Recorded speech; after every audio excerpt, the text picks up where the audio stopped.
The train had to stop. Wild horses on the tracks. They were on a mission. The train rumbled gently through the twilight green of endless forests. The conductor, Dennis, a solitary man with soft features and calm eyes, had witnessed many sunrises from the cabin. But this morning there was a strange stillness in the air. The forest seemed frozen. No birdsong, no wind, only the rhythmic clatter of the tracks and the quiet breath of the engine. Dennis took a sip from his thermos when something surreal happened. Without any warning they appeared, wild horses, an entire herd. Galloping through the mist, they charged onto the tracks, beautiful and unstoppable, as if they belonged to another world. Dennis instinctively slammed the horn. The metallic sound tore through the silence, but the animals didn't move. Frozen, determined, heads held high, manes whipping in the wind. Seconds stretched, his pulse raced. He grabbed the brake lever and pulled it hard. The emergency stop screamed along the rails. Sparks flew. The entire train shuddered and came to an abrupt halt. In the sudden stillness that followed, Dennis could hear only his own heartbeat. The train had stopped. No crash, no injuries. But in front of him, motionless like statues, the horses still stood. And then, very slowly, his eyes drifted to the left. Something shimmered between the ferns and mist. Something black. A suitcase. Large. Heavy. And it had moved. While the train crew is busy inspecting the blocked tracks and offering reassuring words to the passengers, Conductor Dennis stands frozen.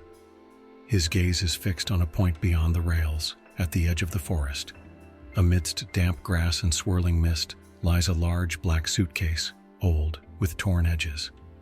What alarms him? The suitcase is moving, first slightly, then a jolt. Something is inside, or someone. With cautious steps, Dennis approaches the mysterious piece of luggage.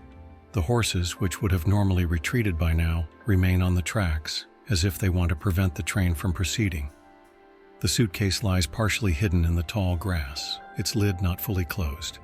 As Dennis lifts it, the world holds its breath for a moment.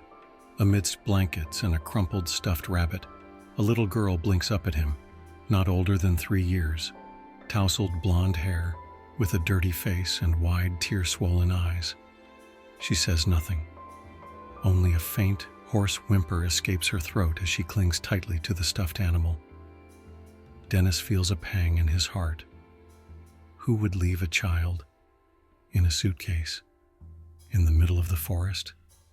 His hands tremble as he carefully lifts the girl out. She is weak, feverish, her skin pale as porcelain.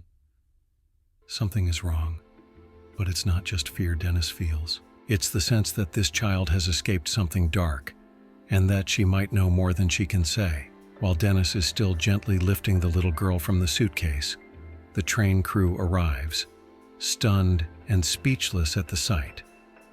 One of the passengers begins to cry. No one can explain how a child ended up in an old suitcase in the middle of the forest, let alone why the wild horses chose this very spot to block the train. It seems as if they knew something was hidden here, as if they had come to protect the child or to force the people to stop. A doctor on board immediately tends to the girl. She is dehydrated, weak, but alive. Her lips move, but no words come out. Only one word seems to silently form again and again. Mama. Dennis stays by her side, his gaze repeatedly drifting to the horses, now slowly trotting back into the woods. Something about this moment doesn't feel random, as if the suitcase wasn't just found, but the child was meant to be found. The police arrive and begin collecting evidence, but the suitcase reveals no clues. No name, no note, no clothing besides what the girl is wearing. The investigators are at a loss. But Dennis doesn't believe in coincidence. For him, a mystery is beginning, one that runs far deeper than it first appears. The horses, the suitcase, the child, it all feels like pieces of a story whose darkest chapter has just begun. While the little girl is still being treated in the ambulance, a murmur passes through the crowd. Emerging through the thick morning fog, the wild horses appear again, this time slowly, calmly, almost reverently. They stop at the edge of the clearing, exactly where Dennis had discovered the suitcase earlier. No hoofbeats, no neighing, just their silent gazes, all seemingly fixed on the child. It's as if they want to make sure their mission is complete. The police instinctively keep their distance. No one dares to drive the herd away. Even the most hardened officers feel that something extraordinary is happening here. Dennis stands motionless beside the girl, now receiving oxygen through a mask, and locks eyes with the lead horse, an old strong animal with a scar over its right eye. In that silent moment, a deep understanding seems to pass between man and beast, a promise that the child will never be alone again. Slowly, as if responding to an invisible signal, the herd turns away. One last pause, then they vanish into the dense forest. Only the snapping of twigs and a soft breeze remain. The clearing now seems brighter, almost sacred, as if it had witnessed a miracle. And although no one says it out loud, everyone knows, these animals didn't block the tracks by accident. They led the way. Later, once the girl is stable and taken to the hospital, the police begin their investigation. But no search in the area reveals any missing persons. No report fits the child. The suitcase, old, worn, without a single clue. The girl says nothing, not even her name is known. Only one moment stays with everyone, the soft smile that crosses her face as Dennis holds her hand, and she sees the horses disappear. The story spreads like wildfire. Media outlets report the miracle in the forest, a herd that saved a life. For many, it remains a mystery. For some, a myth. But for Dennis, it's a new beginning. Since no one claims the child, she is allowed to stay with him. Two lonely souls who found each other in the morning mist.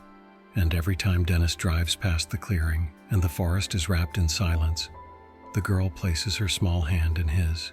And together they listen to the wind, which sometimes sounds like the distant snorting of a herd that never really left. Sometimes it's not words, but hoofbeats in the fog that show us the way. The story of Dennis and the little girl is more than coincidence.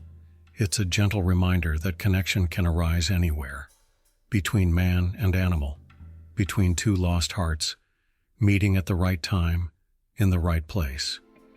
If this story touched your heart, give us a like and subscribe to our channel for more tales that make the invisible visible. Share this video with someone who still believes in magic, because sometimes the world holds its breath for just a moment, so that one small life can be saved.